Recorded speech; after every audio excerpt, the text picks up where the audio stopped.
sini saya akan memaparkan materi tentang tugas UAS jaringan komputer yang berjudul Aspek-aspek keamanan komputer.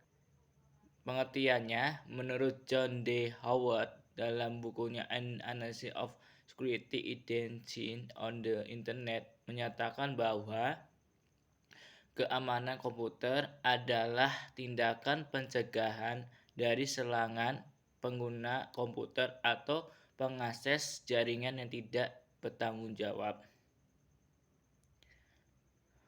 Menurut Gorman pada tahun 1999 dalam bukunya Computer Security menyatakan bahwa keamanan komputer adalah berhubungan dengan pencegahan diri dan deteksi terhadap tindakan penanggung yang tidak dikenali dalam sistem komputer.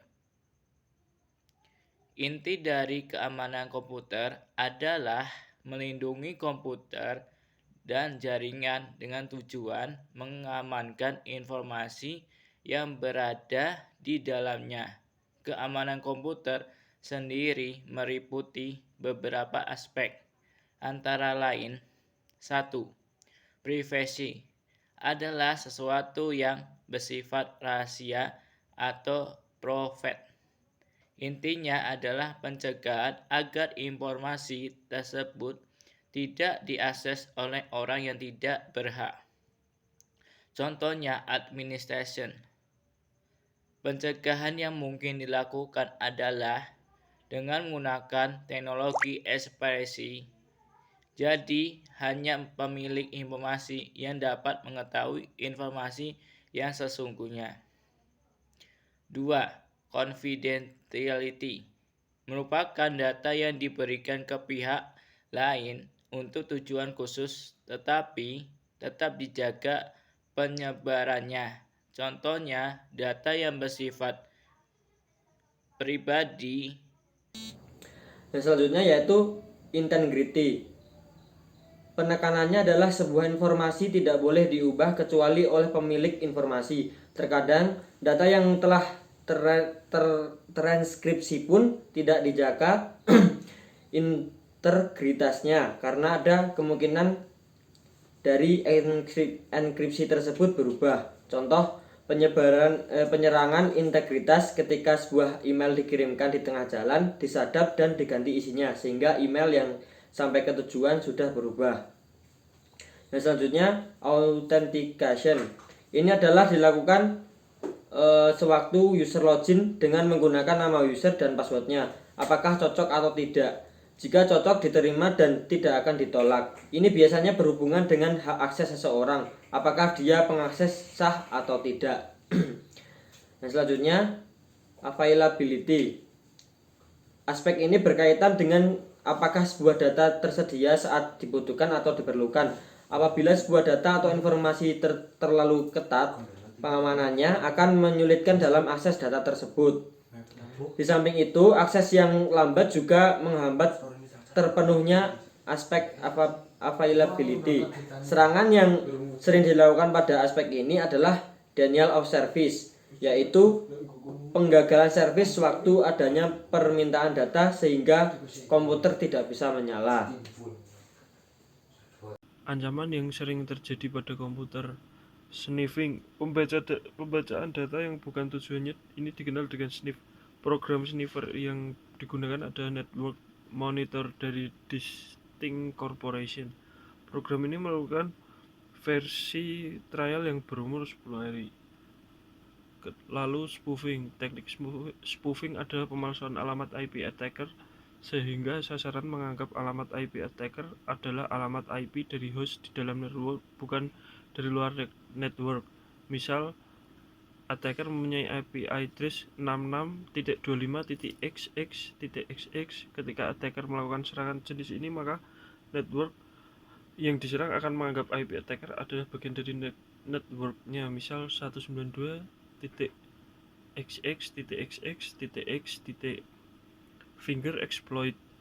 Awal penggunaan finger exploit adalah untuk sharing informasi di antara pengguna dalam sebuah jaringan. Namun, seiring berkembangnya tingkat kejahatan dalam dunia komputer, Banyak terjadi salah penggunaan dari tools ini, karena melalui tools ini sistem keamanan sangat minim, bahkan tidak ada sama sekali. Selanjutnya ada brute force. Brute force adalah suatu metode dalam penjebolan keamanan yang menggunakan password. Brute force ini merupakan salah satu bagian dari password guessing. Hanya saja bedanya waktu yang dipakai dalam brute force lebih singkat daripada password guessing, karena metode brute force menggunakan beberapa tools cracking untuk mendapatkan password yang dicari. Selanjutnya ada password cracking. Password cracking adalah metode untuk melawan perlindungan password yang dienkripsi yang berada di dalam sistem. Dan yang terakhir ada virus. Virus di komputer bisa diartikan sebagai suatu program komputer biasa, tetapi memiliki perbedaan yang mendasar dengan program-program lainnya, yaitu dibuat untuk menulari program-program lainnya, mengubah, memanipulasinya, bahkan sampai merusaknya. Oke, selanjutnya saya akan menjelaskan tentang langkah-langkah keamanan komputer. Yang pertama adalah langkahnya itu ada aset. Perlindungan aset merupakan hal yang penting dan merupakan langkah awal dari berbagai implementasi keamanan komputer. Yang kedua langkahnya yaitu ada analisis resiko. Identifikasi akan risiko yang mungkin terjadi, seluruh event yang potensial yang bisa mengakibatkan suatu sistem dirugikan. Yang kemudian langkah selanjutnya itu perlindungan. Pada era jaringan perlu dikhawatirkan tentang keamanan dari sistem komputer, baik PC atau yang terkoneksi dengan jaringannya. Yang kemudian ada langkah alat tool yang digunakan oleh PC memiliki peran penting dalam hal keamanan, karena tools yang digunakan harus benar-benar aman. Kemudian selanjutnya yang terakhir langkahnya yaitu perlindungan PC secara menyeluruh.